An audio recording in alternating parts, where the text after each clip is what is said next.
Hello, my friends. Welcome to our ongoing coverage of the SSPX announcement of consecrations coming this July 1st. There's big news today, something that we found at Lifesite. One of our writers discovered this old video. It's from 1990. It's from a talk that Father Malachi Martin gave, and it talks about the coming of a false pope or an anti-pope. And I wanted to give you that first just because that will set the tone of what we're going to see in this latest news from the SSPX. But watch this clip. Well, we may have to face finally a false pope. And he is sparing us that. I think a later generation will look back at Pope John Paul II when he's canonized and say that we did not know what we had by way of a treasure. In June, July 1890, he wrote a letter to all the bishops of the church saying that they had to institute an exposition of the Blessed Sacrament once a week with prayer, with the rosary and suitable prayers for two intentions. First of all, that Satan would lose his grip on the ministers of the church, priests, and number two, that the third secret of Fatima would not be implemented. That's extremely interesting because it gives us this understanding from Father Malachi Martin, who also understood there was a massive crisis in the church. Along the same timeline as the SSPX, what's going on with the SSPX. And remember, that was in 1990, which was 2 years after the first excommunications that John Paul II did on the SSPX, Archbishop Marcel Lefebvre, and the bishops he consecrated. That excommunication, though, lifted by Pope Benedict. What's happening now is that crisis in the church, recognized back then, is still unfolding in a much more clear way right now. Since Francis and Leo, we've seen the church really start to absolutely fall apart.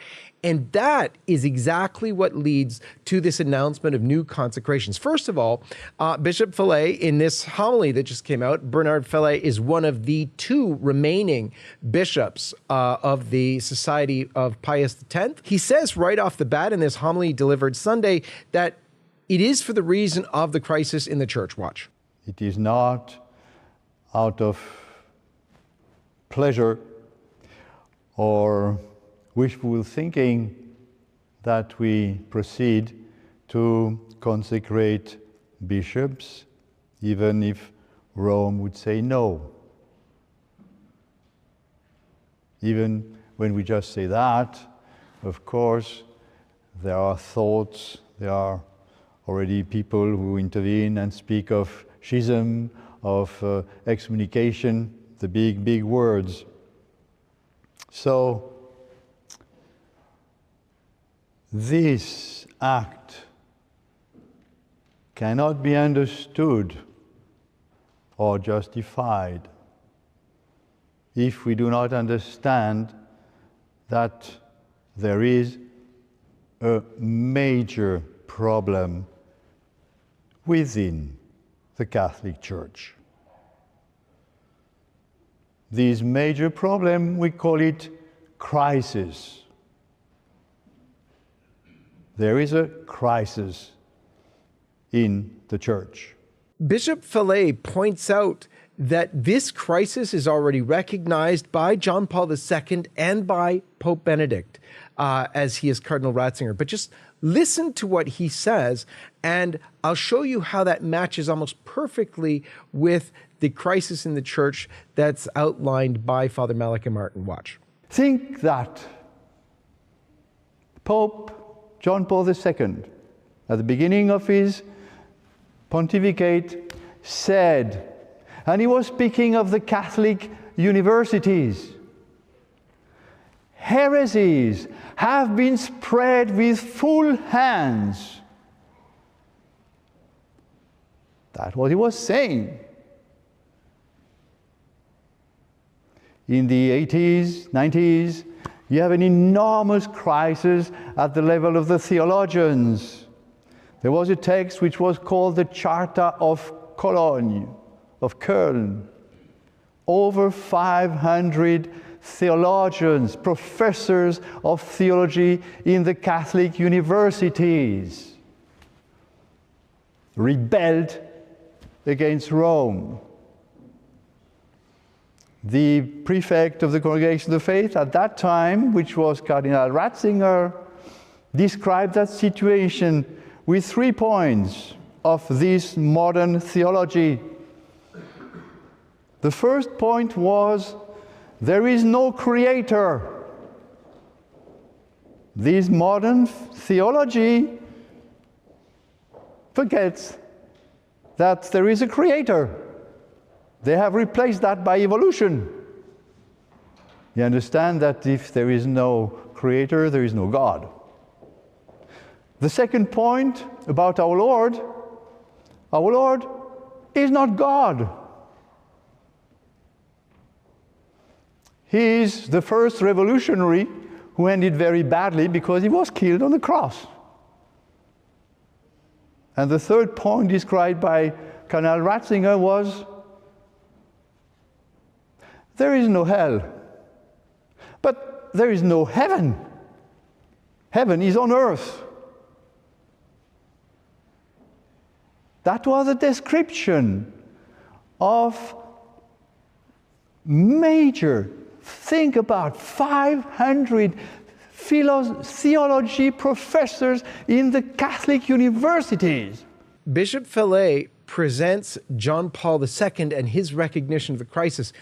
And this is where I want to go back to another thing that Father Malachi Martin said. And it's truly fascinating.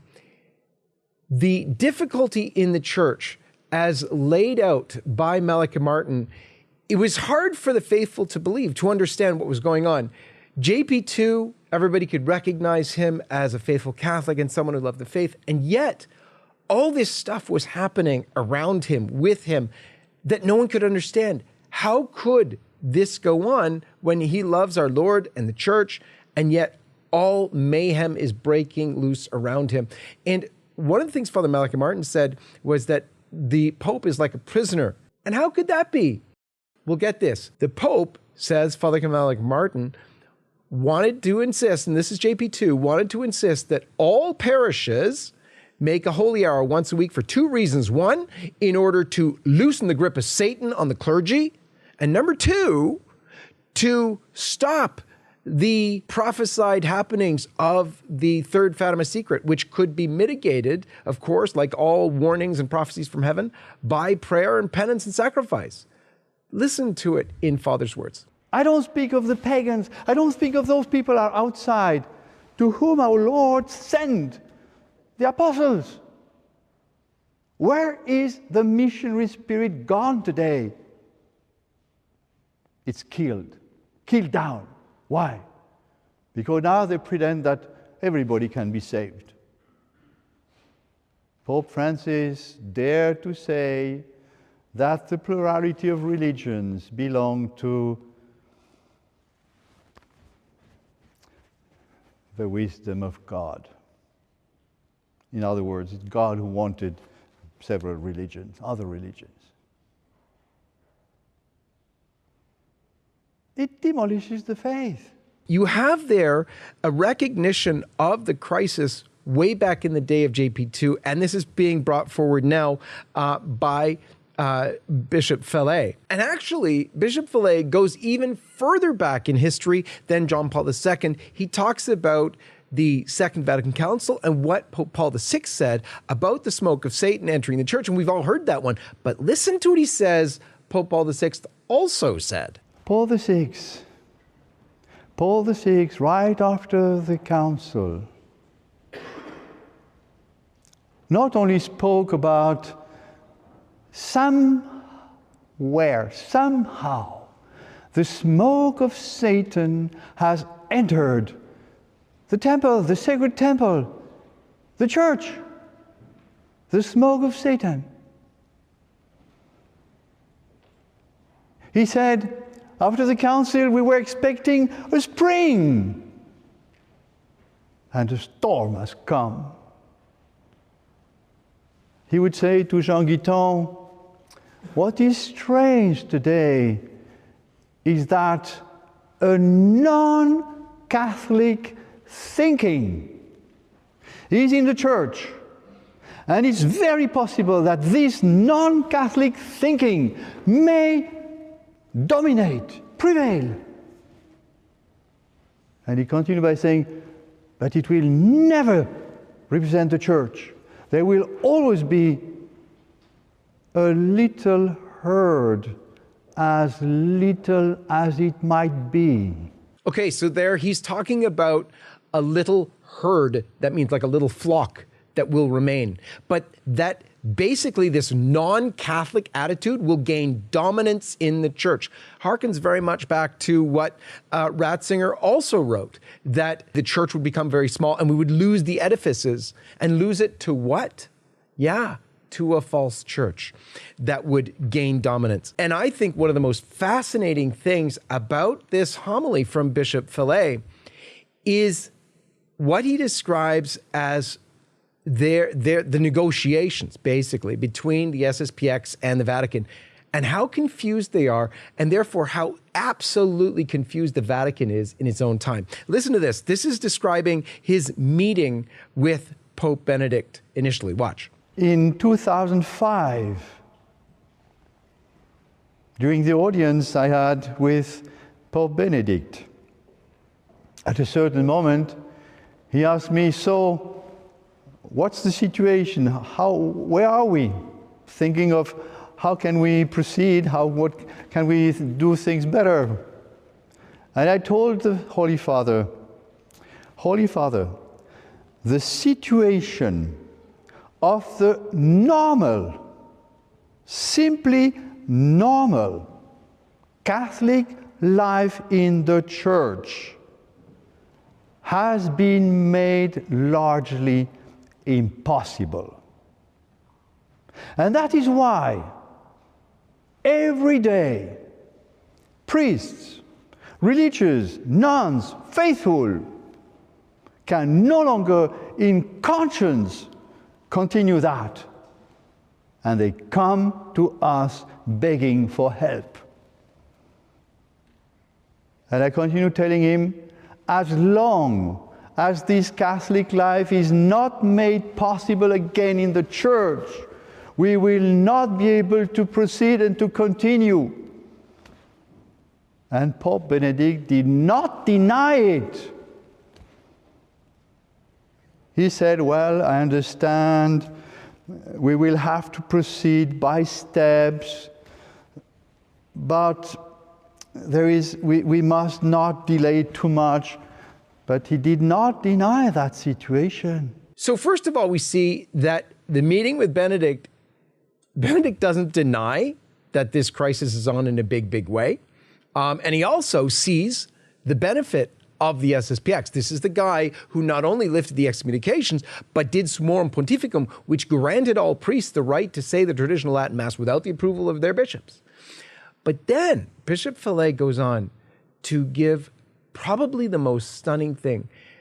It shows you the absolute impossibility for the SSPX to deal with the Vatican that's completely opposed to itself. Listen to this. In 2009, I requested a meeting with the Secretary of State, Cardinal Bertone. And finally, I was sent to Cardinal Levada, who was the newly appointed Cardinal President of Ecclesia Dei. The reason of my request was the following, which I exposed to Cardinal Levada. I told him, so, since years now, since the year 2000, we speak with you. We speak with the Roman authorities. We try to see if there is a way to get a better situation. But I have an enormous problem. Because every time I come to you, I am facing the contradiction. I talk to one person, this person says something. I talk to another one, and this person says the contrary. How can we deal with you, authority? I give you one example. I met Pope Francis. The first time I met Pope Francis, he said, "You are Catholic, I do not condemn you." A few months later, the number 2, Cardinal Müller, said, these people are schismatics. They should be excommunicated. If that's not contradiction, what is it? So you're getting absolutely opposite messages from the same Vatican. Francis gives the SSPX the rights to do funerals and hear all confessions, a greater permission because it's coming from the Pope than any priest has who's beholden only to his bishop. And yet other cardinals, like we hear for the first time, Cardinal Muller, saying they're in schism. And we know Cardinal Burke has said that as well. Yet Bishop Schneider, who was the visitator, or one of the official visitators for the Vatican, says, no, of course not, they're Catholics. So it's a massive confusion coming from inside the church. And I want to finally give you this. This shows you how absolutely serious this is. Bishop Fillet describes a letter coming from the Vatican to a priest who joined the SSPX, and the letter says he was excommunicated for doing this. But then Fillet goes to Rome, and they were like, no, it doesn't count. You should rip it up. It doesn't mean anything. Watch and listen to this and think of the severity when a priest gets a letter from his superior saying he's excommunicated, and then the Vatican, their superiors say, oh, that's all baloney. It was under the beginning of Pope Francis. A priest, joined us. And his former superior sent him a letter, which was a letter from the Congregation of the Religious, a decision, a judgment on this priest. The Congregation of the Religious said, Father so-and-so is excommunicated because he formally joined, because he had lost the faith by joining formally the schism of Monseigneur Lefebvre. So I went to Rome, I went to the Congregation of Faith with that letter. I started to read, and Monseigneur Pozzo stopped me in the middle of the sentence and said, oh yeah, I know that story. 3 weeks ago, we talked to them, and we said to them, you cannot say that.